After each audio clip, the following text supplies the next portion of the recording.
رات کے 10 بج رہے تھے۔ لاہور کی مال روڈ پر روشنیوں کی چمک کے باوجود فضا میں ایک غیر معمولی سناٹا چھایا ہوا تھا۔ عدالت کے سامنے والے چائے والے ہوٹل پر صرف 2 لوگ بیٹھے تھے، وکیل عاصم نذیر اور وکیل فہد ملک، دونوں پرانے دوست، پرانے ساتھی اور انصاف کے 2 سپاہی سمجھے جاتے تھے۔ عاصم نے چائے کا آخری گھونٹ لیتے ہوئے کہا، فہد، کبھی کبھی لگتا ہے ہم کسی اندھی جنگ میں لڑ رہے ہیں۔ یہاں انصاف کم، سیاست زیادہ ہے۔ فہد نے ہلکی مسکراہٹ کے ساتھ جواب دیا، عاصم، اگر ہم بھی خاموش ہو جائیں تو پھر انصاف کا نام کون لے گا؟ ہم ہی تو ہیں جو قانون کے بوسیدہ دروازے پر دستک دیتے ہیں۔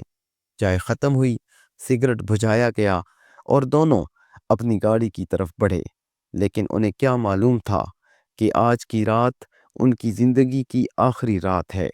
سڑک کے کنارے 2 موٹر سائیکلیں آہستہ آہستہ ان کی گاڑی کے پیچھے چل رہی تھیں۔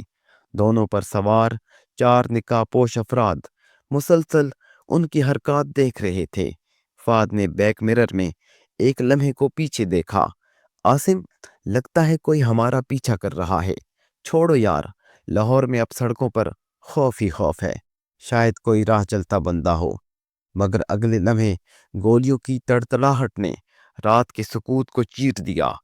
عاصم نے چیخ ماری، گاڑی بے قابو ہو کر سڑک کے کنارے درخت سے جا ٹکرائی۔ پھر سب کچھ خاموش ہو گیا۔ 2 وکیل، 2 سچے انسان ایک لمحے میں مٹی کے نیچے چلے گئے۔ اگلی صبح لاہور کے ہر اخبار کی شہ سرخی تھی، نامور وکیل عاصم نذیر اور فہد ملک کو رات گئے قتل کر دیا گیا۔ پولیس کی گاڑیاں، میڈیا کے کیمرے، عدالت کے باہر احتجاج، ہر طرف صرف ایک سوال تھا، یہ قتل کیوں ہوا؟ پولیس نے جلدی میں رپورٹ جاری کی، نامعلوم افراد کی فائرنگ، لیکن سچ ہمیشہ اتنا آسان نہیں ہوتا۔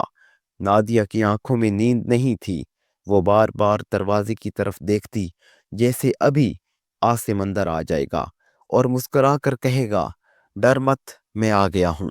لیکن اب صرف پولیس والے تھے، فائلیں، سوالات اور ایک خاموش تصویر عاصم کی۔ نادیہ نے تھکے ہوئے لہجے میں کہا، سر، میرے شوہر نے پچھلے ہفتے ایک بڑے کیس میں طاقتور لوگوں کے خلاف گواہی دی تھی، انہوں نے دھمکی بھی دی تھی، کیا آپ نے ان کو پکڑا؟ افسر نے نظریں جھکا لی، بیوی جی، تفتیش جاری ہے۔ لیکن نادیہ کے آنسوؤں نے اس کا جواب دے دیا، انصاف پھر خرید لیا گیا۔ بار کونسل کے سامنے سینکڑوں وکیل سڑکوں پر نکل آئے، کالے کوٹ، بینرز اور نعرے، قاتلوں کو گرفتار کرو، وکیلوں کی قربانی رائیگاں نہیں جائے گی۔ لیکن نعرے سڑکوں پر گونج کر ختم ہو جاتے ہیں اگر ان کے پیچھے عمل نہ ہو۔ فہد کا چھوٹا بھائی احمد ملک، خود ایک نوجوان وکیل، نے عہد کیا، میں ان دونوں کے قاتلوں کو قانون کے کٹہرے میں لا کر رہوں گا، چاہے مجھے جان دینی پڑے۔ احمد نے خود تفتیش شروع کی، اس نے عاصم کے دفتر کی فائلیں کھولیں، کیس ریکارڈز دیکھے اور ایک کیس پر نظر ٹھہر گئی، ملک گروپ بنام صوبہ پنجاب۔ یہ کیس ایک طاقتور سیاسی گروہ کے خلاف تھا جو زمینوں پر قبضہ کرتا، جعلی دستاویزات سے پراپرٹی ہتھیاتا تھا۔ عاصم اور فہد نے وہی کیس لڑا تھا اور جیتنے والے تھے۔ احمد کو اندازہ ہوا کہ اصل دشمن قانون نہیں، وہ لوگ ہیں جن کے پاس طاقت ہے۔ احمد کو نامعلوم نمبروں سے کال آنے لگیں، احمد، اگر اپنی زندگی پیاری ہے تو یہ کیس چھوڑ دو۔ لیکن وہ نہ رکا۔ ایک رات اس کی گاڑی کے نیچے ایک پرچی ملی، 2 کو مار دیا، تیسرا تم ہو۔ احمد نے پرچی مٹھی میں دبائی اور آسمان کی طرف دیکھا، میں عاصم اور فہد کے لیے نہیں رکوں گا۔ پولیس نے احمد کو بلایا، دیکھو احمد صاحب، ہمیں اوپر سے آرڈر ہے، کیس بند سمجھو، ثبوت نہیں مل رہے۔ آپ کے پاس ثبوت نہیں، میرے پاس ہیں۔ احمد نے ٹیبل پر فائل پٹکی، عاصم کے آڈیو ریکارڈ، گواہوں کے بیانات اور ایک ویڈیو جس میں ملک گروپ کا بندہ فہد کو دھمکا رہا تھا۔ افسر نے پسینہ پونچھتے ہوئے کہا، یہ سب عدالت میں چل جائے گا تو ہنگامہ ہو جائے گا۔ ہنگامہ نہیں، انصاف ہوگا۔ احمد چلایا۔ جب کیس عدالت میں پہنچا تو پہلا گواہ سلیم اگلے دن مردہ ملا۔ پولیس نے پھر رپورٹ دی، حادثہ، لیکن احمد جانتا تھا کہ یہ اتفاق نہیں۔ اس نے نادیہ سے کہا، باجی ہم قریب ہیں، بس تھوڑا سا اور۔ نادیہ نے اس کے ہاتھ پکڑے۔ احمد، مجھے اپنے شوہر کا انصاف نہیں چاہیے، مجھے تمہاری زندگی چاہیے، رک جاؤ۔ لیکن احمد نے کہا، باجی جب ظلم خاموش کر دیتا ہے تو انصاف کو چیخنا پڑتا ہے۔ عدالت میں سماعت شروع ہوئی۔ احمد نے ثبوت پیش کیے، ویڈیوز چلائیں اور قاتلوں کے نام لیے۔ ملک گروپ کے لوگ کمرے عدالت میں موجود تھے، چہروں پر طنزیہ مسکراہٹ۔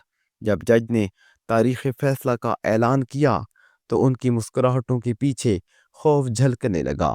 اگلی سماعت تک وہ لوگ ملک چھوڑنے کی تیاری میں تھے، لیکن احمد کی گاڑی پھر راستے میں روکی گئی۔ نقاب پوش افراد، وہی انداز، وہی موٹر سائیکلیں۔ گولیاں چلیں اور اس بار انصاف کا ایک اور سپاہی زمین پر گر گیا۔ شہر ایک بار پھر جاگ اٹھا۔ 3 وکیل، 3 جنازے، ایک مقصد، انصاف۔ اس بار عوام بھی سڑکوں پر نکل آئی۔ میڈیا، سوشل ورکرز، طلبہ، سب نے ایک ہی نعرہ لگایا، قاتلوں کو پھانسی دو۔ حکومت پر دباؤ بڑھا، کیس دوبارہ کھولا گیا، بین الاقوامی توجہ ملی۔ آخر کار 1 سال بعد ملک گروپ کے 2 اہم افراد کو گرفتار کیا گیا۔ عدالت نے فیصلہ سنایا، یہ قتل منصوبہ بندی کے تحت کیے گئے۔ ملزمان کو سزائے موت دی جاتی ہے۔ نادیہ کی آنکھوں سے آنسو بہے مگر چہرے پر سکون تھا۔ عاصم، تمہارے خون نے انصاف کو جگا دیا۔ چند سال گزر گئے۔ بار ایسوسی ایشن کے حال میں ایک تصویر آویزاں تھی، عاصم، فہد اور احمد کی۔ نیچے لکھا تھا، انہوں نے قانون کے لیے جان دی تاکہ آنے والی نسلیں انصاف پر یقین رکھیں۔ چائے والے ہوٹل کے مالک نے ایک دن نیا بورڈ لگایا، یہاں وہ بیٹھتے تھے جو سچ کی بات کرتے تھے۔ رات پھر وہی سڑک خاموش تھی، مگر ہوا میں اب بھی ان کی آواز گونجتی تھی، ہم مر سکتے ہیں مگر انصاف کبھی نہیں مرتا۔